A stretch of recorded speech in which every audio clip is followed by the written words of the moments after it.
Albert Einstein once said, everybody's a genius.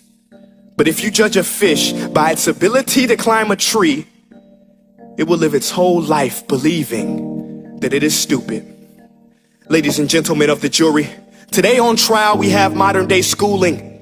Glad you could come. Not only does he make fish climb trees, but also makes them climb down and do a 10-mile run. Tell me, school, are you proud of the things you've done?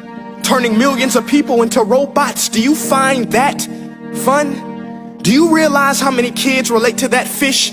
Swimming upstream in class, never finding their gifts, thinking they are stupid, believing they are useless? Well, the time has come, no more excuses. I call school to the stand and accuse him of killing creativity, individuality, and being intellectually abusive. He's an ancient institution that has outlived his usage. So, Your Honor, this concludes my opening statement, and if I may present the evidence of my case, I will prove it. Proceed. Exhibit A. Here's a modern day phone. Recognize it? Here's a phone from 150 years ago. Big difference, right? Stay with me. Here's a car from today, and here's a car from 150 years ago.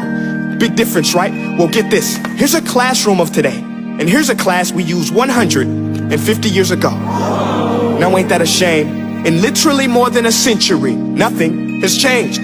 Yet you claim to prepare students for the future? But with evidence like that, I must ask, do you prepare students for the future or the past?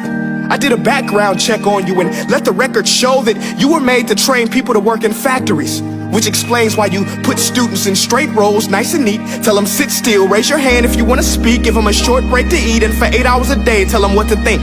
Oh, and make them compete to get an A letter which determines product quality, hence grade A of meat. I get it. Back then, times were different. We all have a past. I myself am no Gandhi. But today, we don't need to make robot zombies. The world has progressed. And now we need people who think creatively, innovatively, critically, independently, with the ability to connect. See, every scientist will tell you that no two brains are the same.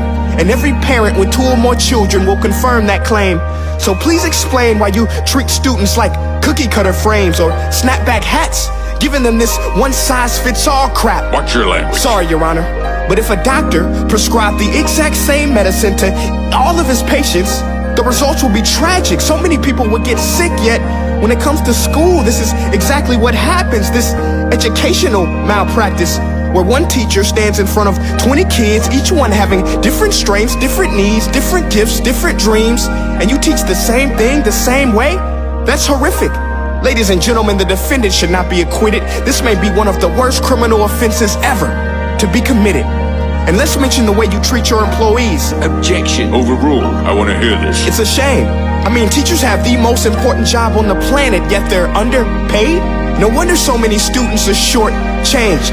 Let's be honest, teachers should earn just as much as doctors, because a doctor can do heart surgery and save the life of a kid, but a great teacher can reach the heart of that kid and allow him to truly live. See, teachers are heroes that often get blamed, but they're not the problem. They work in a system without many options or rights. Curriculums are created by policymakers, most of which have never taught a day in their life.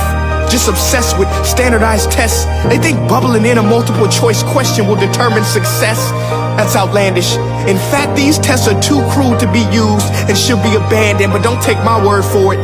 Take Frederick J. Kelly, the man who invented standardized testing, who said, and I quote, "These tests are too crude to be used and should be abandoned." Ladies and gentlemen of the jury, if we continue down this road, the results will be lethal.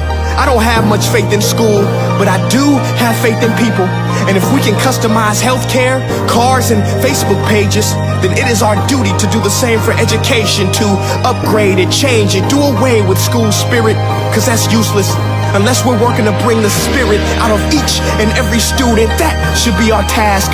No more Common Core. Instead, let's reach the core of every heart in every class. Sure, math is important, but no more than art or dance. Let's give every gift an equal chance. I know this sounds like a dream, but countries like Finland are doing impressive things. They have shorter school days. Teachers make a decent wage. Homework is non-existent, and they focus on collaboration instead of competition. But here's the kicker, boys and girls. Their educational system outperforms every other country in the world. Other places like Singapore are succeeding rapidly. Schools like Montessori, programs like Khan Academy, there is no single solution. But let's get moving, because while students may be 20% of our population, they are 100% of our future. So let's attend to their dreams, and there's no telling what we can achieve. This is a world in which I believe, a world where fish are no longer forced to climb trees. I rest my case.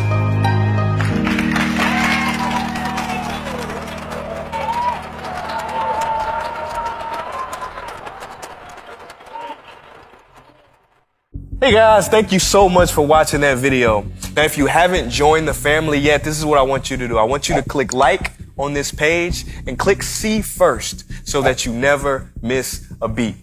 Now, for more insider information, offers, and just special challenges, go to my website at princeea.com and sign up for my personal email list.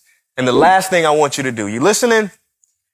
Make each breath count. Peace.